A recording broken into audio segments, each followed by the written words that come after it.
മാന്യ ശ്രോതാക്കൾക്ക് എൻ്റെ പ്രണാമം. ഇന്ന് ശാരീരികമായ ദുഃഖങ്ങളെക്കുറിച്ചുള്ള വിവരണം തുടരുകയാണ്. ഭാരതീയ പൈതൃകത്തിൽ നല്ല രീതിയിൽ ശാരീരിക ആരോഗ്യത്തെക്കുറിച്ച് വിവരിക്കുന്നുണ്ട്. നരോ ഹിതാഹാര വിഹാരസേവി സമീക്ഷ്യകാരി വിഷയേഷു അസക്ത ദാതാ സത്യപരാക്ഷമാവാൻ ആപ്തോപസേവി ച ഭവത്യരോഗ. നല്ലൊരു വരിയ. നരോ മനുഷ്യൻ ഹിതാഹാര വിഹാരസേവി, ഏറ്റവും കൺട്രോൾഡ് ആയിട്ടുള്ള ആഹാരവും അല്ലെങ്കിൽ അപ്രോപ്രിയേറ്റ് ആയിട്ടുള്ള ആഹാരവും കൺട്രോൾഡ് ആയിട്ടുള്ള എക്സർസൈസും അല്ലെങ്കിൽ അപ്രോപ്രിയേറ്റ് ആയിട്ടുള്ള എക്സർസൈസും ചെയ്യുക. സമീക്ഷകാരി, സ്റ്റെബിലൈസ്ഡ് ആയിട്ടുള്ള വീക്ഷണം ഉണ്ടാവുക. വിഷയേഷു അസക്ത, ചെവി, കണ്ണ്, മൂക്ക്, നാക്ക്, ത്വക്ക്, ഈ പഞ്ചേന്ദ്രിയങ്ങളെ അമിതമായി ആകർഷിക്കുന്ന വസ്തുക്കളോടുള്ള ഭ്രമം കുറയ്ക്കുക.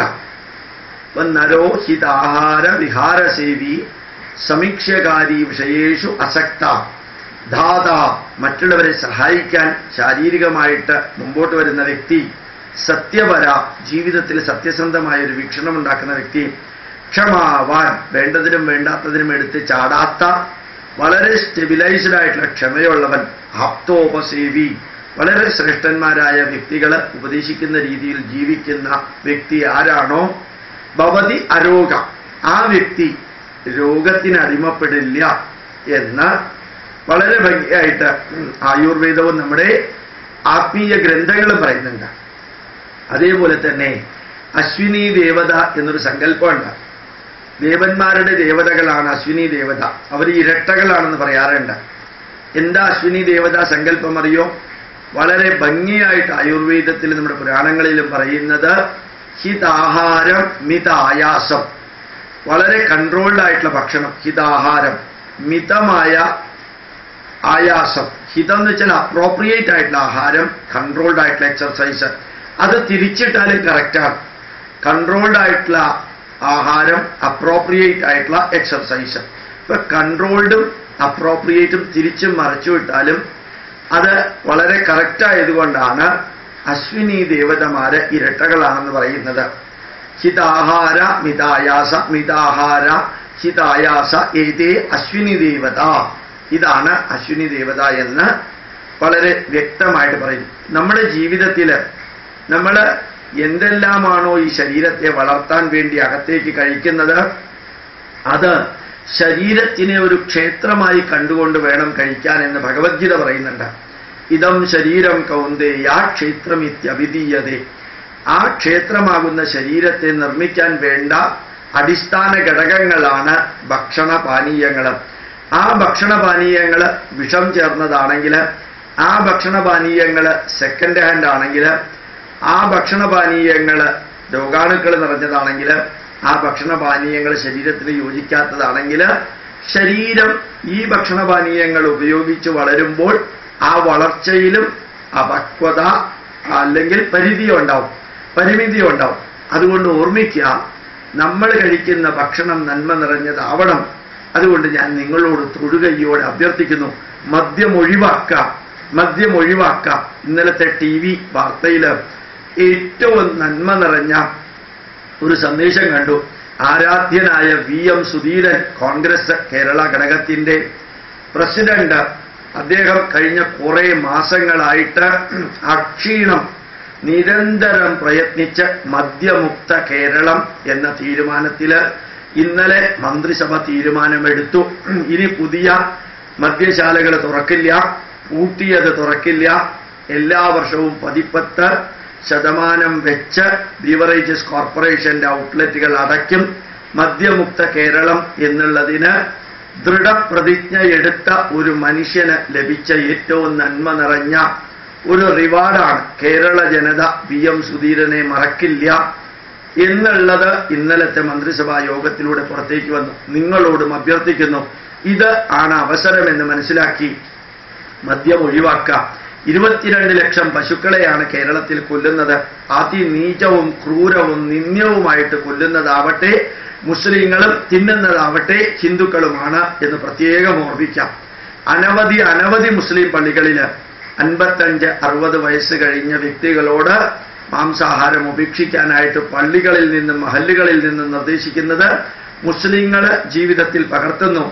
ഇവിടെ വിവാഹത്തിനും അതുപോലെ ഗ്രഹപ്രവേശനത്തിനും അതുപോലെ സീമന്തത്തിനും അതുപോലെ ഏതെല്ലാം കാര്യങ്ങൾ അസ്ഥിസഞ്ചയനത്തിനും 16 അടിയന്തരത്തിനും വരെ മദ്യവും മാംസവും ഇല്ലാത്ത ഒരു ജീവിതം ചിന്തിക്കാൻ പറ്റാത്ത ലെവലിലേക്ക് ഹൈന്ദവ ജനത നീങ്ങിക്കൊണ്ടിരിക്കുന്നു. മദ്യവും മാംസവും ഉപേക്ഷിക്കുക മാത്രമല്ല, വേണ്ടതിനും വേണ്ടാത്തതിനും മരുന്ന് കഴിക്കുന്ന ഒരവസ്ഥയിലാണ് ഇപ്പോൾ നമ്മളുള്ളത്. രോഗിയാണെന്ന ധാരണ ഡോക്ടറുടെ അടുത്തേക്ക് എത്തിക്കുന്നു. ആ ഡോക്ടർ അദ്ദേഹത്തിന് പരമാവധി ഇൻകം കിട്ടാനും കമ്മീഷൻ കിട്ടാനും പല ടെസ്റ്റുകൾ നടത്തുന്നു, പല മരുന്നുകൾ തരുന്നു. അതെല്ലാം രോഗി എന്ന കസ്റ്റമറിന്റെ അടുത്തേക്കാണ് എത്തുന്നത്. ഇല്ലാത്ത രോഗമുണ്ടെന്ന് ധരിക്കുന്ന ലെവലിലേക്ക് ഡോക്ടർമാര് ചികിത്സിക്കാൻ കാരണം ആ ഡോക്ടർമാര് പലപ്പോഴും MBBSന് അഡ്മിഷൻ മേടിച്ചതും അതിനേക്കാൾ ഉയർന്ന ലെവലിലേക്കുള്ള പഠനം നടത്തിയതും കോടികള് ഡൊണേഷൻ കൊടുത്തിട്ടാണ്. ആ കോടികളുടെ ഇൻട്രസ്റ്റും ഒരു ആശുപത്രി സ്ഥാപിക്കാനുള്ള ചെലവും അതുപോലെ തന്നെ ഒരു ജോലി കിട്ടാനുള്ള ചെലവുകളും എല്ലാം കഴിഞ്ഞിട്ടും ഒരു ഡോക്ടറുടെ സ്റ്റാറ്റസിൽ ജീവിക്കണമെങ്കിൽ സാധാരണ ഡോക്ടർ മിനിമം 1 ലക്ഷം രൂപയെങ്കിലും ഒരു മാസം വേണം. ഇത് ലഭിക്കേണ്ടത് മരുന്ന് കമ്പനികളുടെ കമ്മീഷനിലൂടെയോ അല്ലെങ്കിൽ ഡയഗ്നോസ്റ്റിക് ടെസ്റ്റുകൾ ചെയ്യുന്ന ലാബറട്ടറികളിൽ നിന്ന് ലഭിക്കുന്ന കമ്മീഷനുകളിലൂടെയോ ആണെന്ന് ഓർമ്മിക്കാം. യഥാർത്ഥത്തിൽ MRI സ്കാനിങ്ങിന് 5000 രൂപയേ ഉള്ളൂ. പക്ഷേ ലാബറട്ടറിക്കാർ 10000 ചാർജ് ചെയ്യുന്നത് കറക്റ്റ് പകുതി എമൗണ്ട് 5000 രൂപ ഡോക്ടറുടെ കമ്മീഷനാണ്. CT സ്കാനിങ് ആയാലും ECG ആണെങ്കിലും മറ്റെല്ലാ ടെസ്റ്റുകളും ലാബറട്ടറിക്കാർ നടത്തുന്നതിൻ്റെ 50% ഡോക്ടർക്ക് പോകുന്നു. ആ ഡോക്ടറുടെ ജീവിതം ഈ രോഗിയുടെ രോഗത്തിന്റെ അനുഗ്രഹം കൊണ്ടാണ് നടക്കുന്നത്. അതുകൊണ്ട് വേണ്ടതിനും വേണ്ടാത്തതിനും ഡോക്ടറുടെ അടുത്ത് പോകുന്ന ഒരവസ്ഥ നമുക്കുണ്ട്. ഇപ്പം മദ്യം, മാംസം, മരുന്ന്, ഇല്ലാത്ത രോഗത്തിനുള്ള ചികിത്സ, ഇങ്ങനെയുള്ള തിന്മകളെല്ലാം ചെയ്യുന്ന നമ്മൾ ജീവിതത്തിൽ എക്സർസൈസ് എന്ന് പറയുന്നത് ചെയ്യാറില്ല.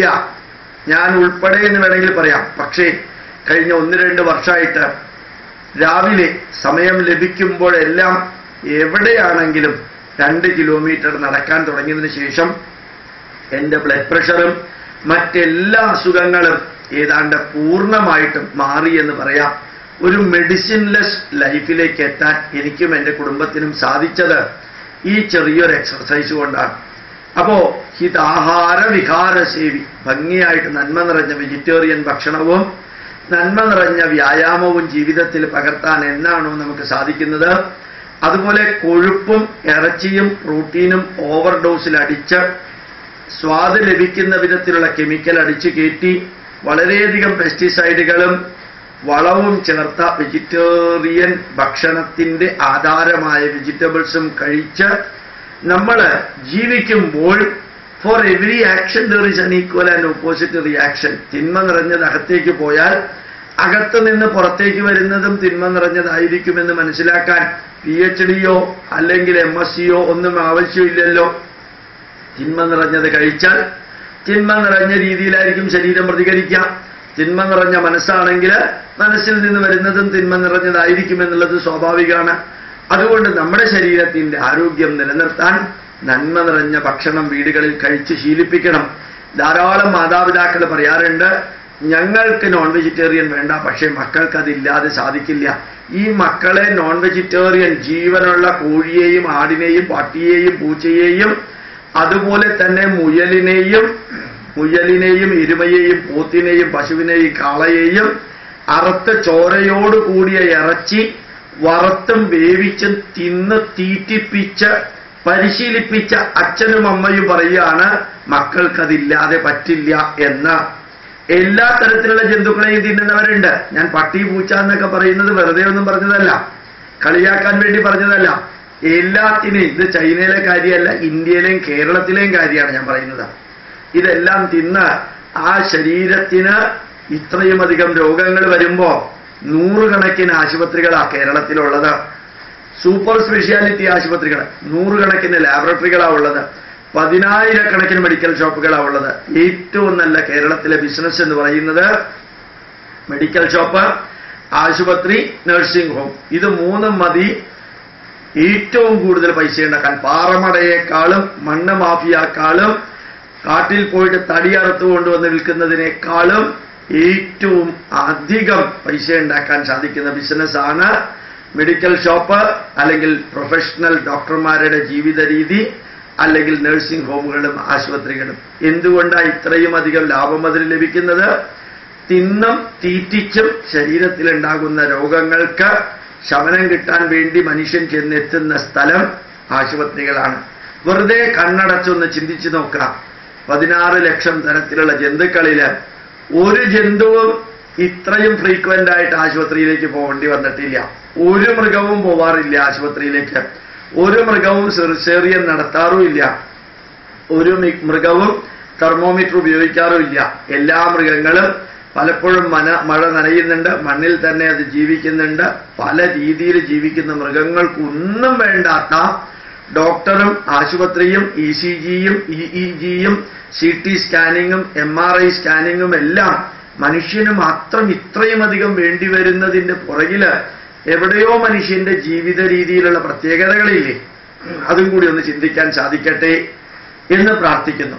ഓർമ്മിക്കാം, ശാരീരിക ദുഃഖങ്ങളില് ഇന്നലെ ഞാൻ കർമ്മബലത്തെക്കുറിച്ച് വിവരിക്കേണ്ടായി.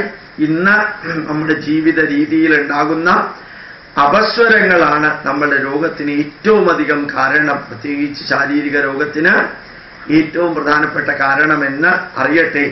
ആ രോഗമാണ് നമ്മളുടെ ശാരീരിക ദുഃഖത്തിന് കാരണം.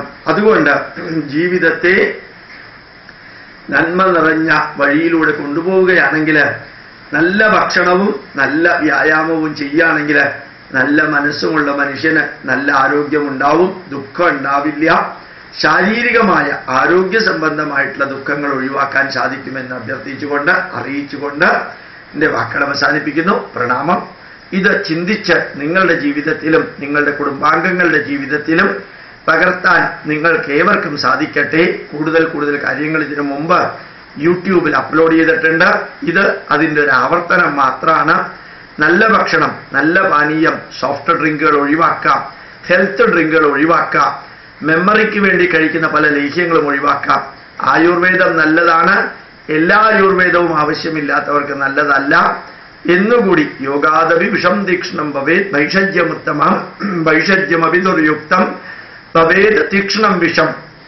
ശരീരത്തിന് ആവശ്യമുണ്ടെങ്കിൽ മാത്രമാണ് മരുന്ന് അത് അമൃതായിട്ട്, ഔഷധം മനുഷ്യ ശരീരത്തിന് നന്മയായിട്ട് തീരുന്നത്.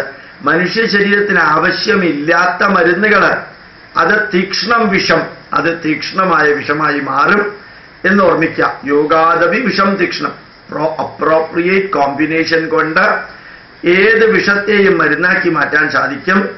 അത് ആവശ്യമില്ലാത്ത വ്യക്തികളിൽ ഉപയോഗിക്കുമ്പോൾ ഏത് മരുന്നും വിഷമായി തീരും എന്ന് ചരക സംഹിതയിൽ വിവരിച്ചിരിക്കുന്നത് പോലെ വേണ്ടതിനും വേണ്ടാത്തതിനുമുള്ള സ്വാദിഷ്ടമായ ഫാസ്റ്റ് ഫുഡിന്റെ ഷവർമ പോലെയുള്ള ഭക്ഷണം കഴിക്കാൻ, അസാധാരണമാം വിധത്തിൽ മദ്യം കഴിച്ച് ആണുങ്ങളായാൽ മദ്യം കഴിക്കാതിരിക്കോ എന്ന് ചോദിക്കാം.